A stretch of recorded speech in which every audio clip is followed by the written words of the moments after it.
Good evening.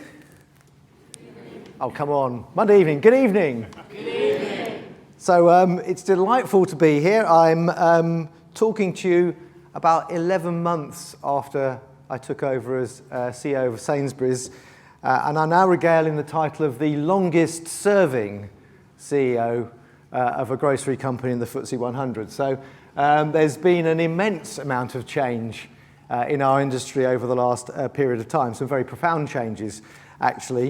And I'm going to talk a little bit about some of the points that have been made already about how we engage our customers differently as a result of some of the feedback that you gave us last time around. Now, be gentle with me, it is my first time. So if I talk a little bit about our customers, these are two people very close to me. The one on the left, as you look at it, is my mum. She's 78 years old. She shops in our local store in Pulborough in West Sussex, and she's a very traditional customer. Her view of the world is that she wants to go into a shop, she wants to be engaged by people, she wants to have a real human interaction on a day-to-day basis, and she characterises one end of our spectrum as far as our customers are concerned. Actually, she's very engaged also in certain CSR issues, particularly things like local sourcing, British sourcing, food miles, things like that. Person on the left, sorry, the right as you look at it, is my youngest daughter. She doesn't want to talk to anybody about anything, including me, it has to be said, as her father. However, she kind of represents an emerging customer trend.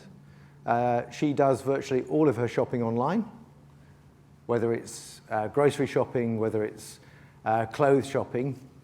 And she's also very engaged in CSR issues. She's very engaged in environmental impact. She's very engaged in energy consumption, energy saving. But equally, she's at a very different end of the spectrum in terms of her shopping habits. So what our industry is trying to engage in, trying to cope with, is this enormous spectrum of customer expectation and the rapid change of that customer expectation. And we have to think, as a business, how we can engage with both ends of that spectrum. And so as a result of that, one of the first things I did in my new role was to go back and think about our underlying strategy. And we did a lot of work in our business. Certainly the first 4 or 5 months I was with Sainsbury's, we went back to first principles, and the overwhelming response we got from our customers is that they wanted a better Sainsbury's. They didn't want us to be something different to what we were, what we have become, what we have been since 1869. They wanted us to be a better Sainsbury's. And this is the strategy wheel that we put together on the back of that. And I won't go through the detail of it, but there are a couple of things that I would pick up. The first one is at the top of the wheel, which is the idea that we know and we have to know our customers better than anyone else. And increasingly in the world that I'm describing, that sort of homogeneous one-size-fits-all is no longer appropriate. We have to think about how we personalise and tailor our proposition, in its broadest sense, to our individual customers week in, week out.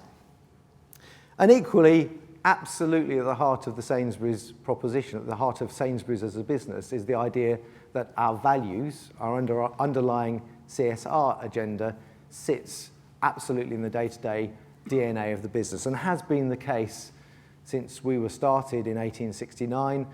Quality perfect, prices low was the original slogan of the company.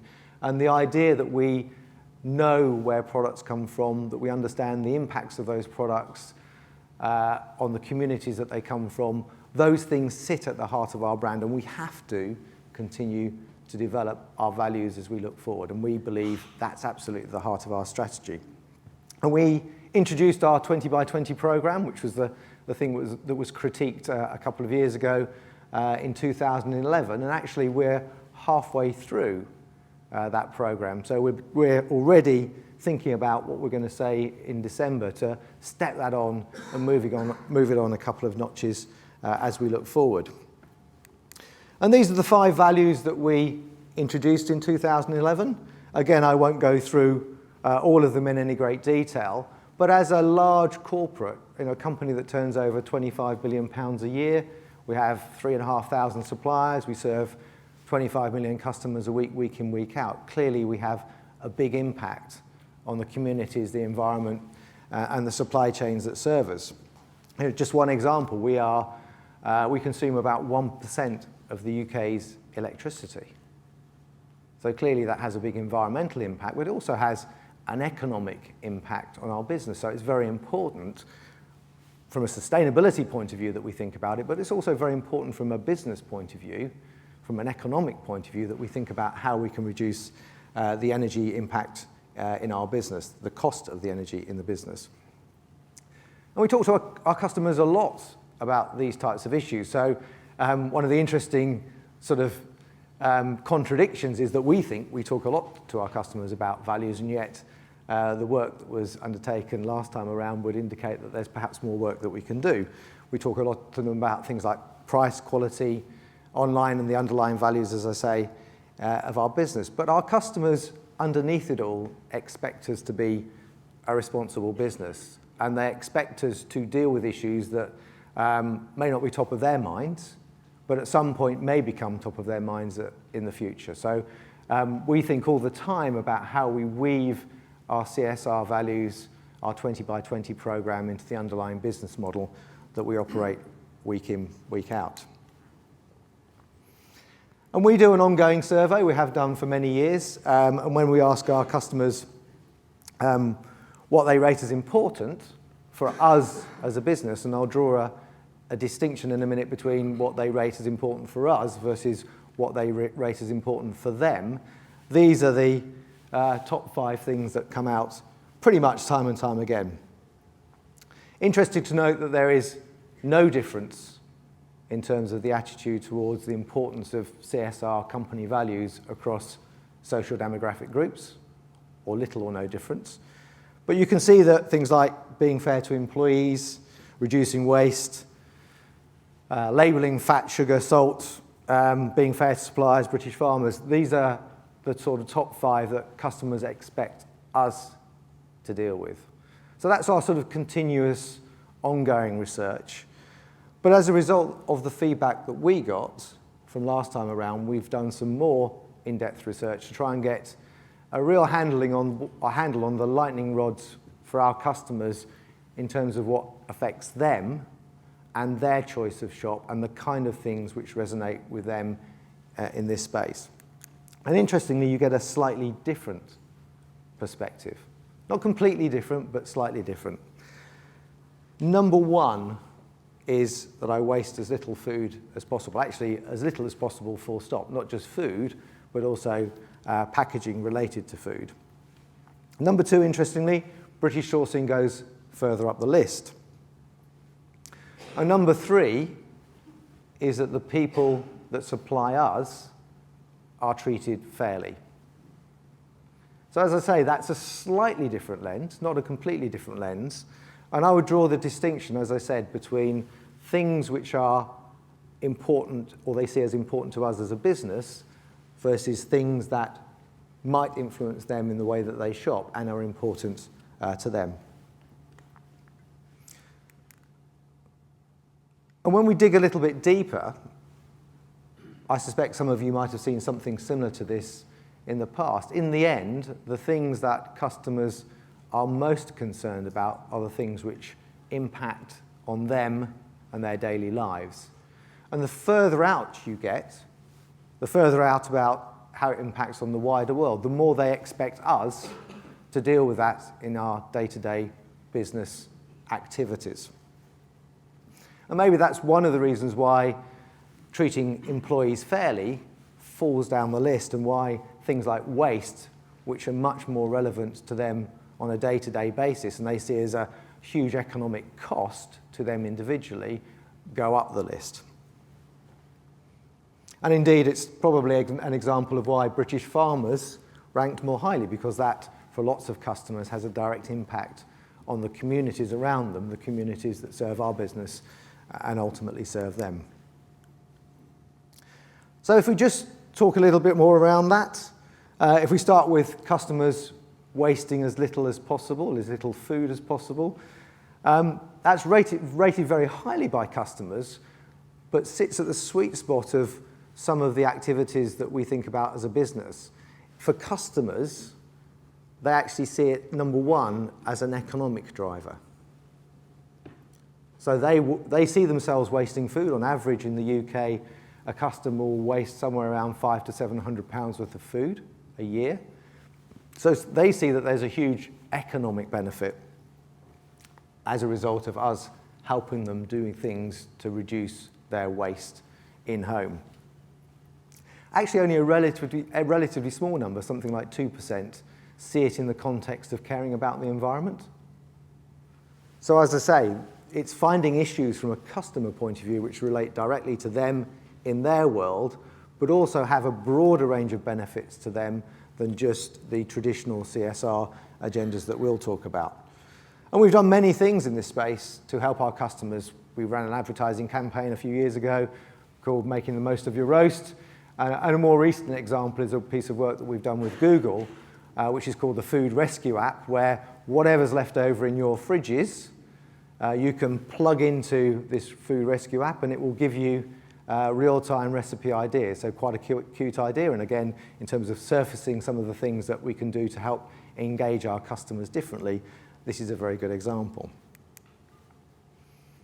Number 2 on the list is sourcing British food. But again, interestingly, when you actually dig deeper, for customers, although there is an environmental benefit, there's a social benefit, there's a community benefit, actually in their lens, through their lens, the most important thing from a sourcing point of view is the fact that it gives them more belief that products are fresher, they've got the right level of provenance, and that we know where those products come from. So actually British sourcing, again, although has CSR benefits to our value agenda, actually from a customer point of view, the reason why they see it as important is because of the idea of it being better quality, fresher, and although that food miles are less, that it's likely to be more traceable. And this is one of the reasons why we've built on our farmer development groups over the last few years. So we now have farmer development groups in virtually all of our key raw materials. And as a result of working with our farmers, we are doing more and more work about how we can build sustainable supply chains in British products. So as an example, we've done a lot of work on strawberry sourcing. It's actually our biggest product at this time of year, highest selling product at this time of year. If you went back a few years ago, the British growing season was actually about 12 weeks long. It's now over 40 weeks long as a result of a lot of work on varietals, a lot of investment in technology, and actually as a result of some work we've been doing on looking at LED lighting to grow strawberries under glass during the winter, we believe it's possible to close the UK supply chain and do it sustainably. And that also relates to the last point, which is our customers expect us to treat our suppliers fairly. And they particularly want us to treat British producers fairly. And as a result of the work that we've been doing with our various farmer groups, we are working on buying models which enable us to provide an economically sustainable approach that works for farmers as well as works for our business. And as customers see it, they see it very much in the sweet spot of supporting their local communities.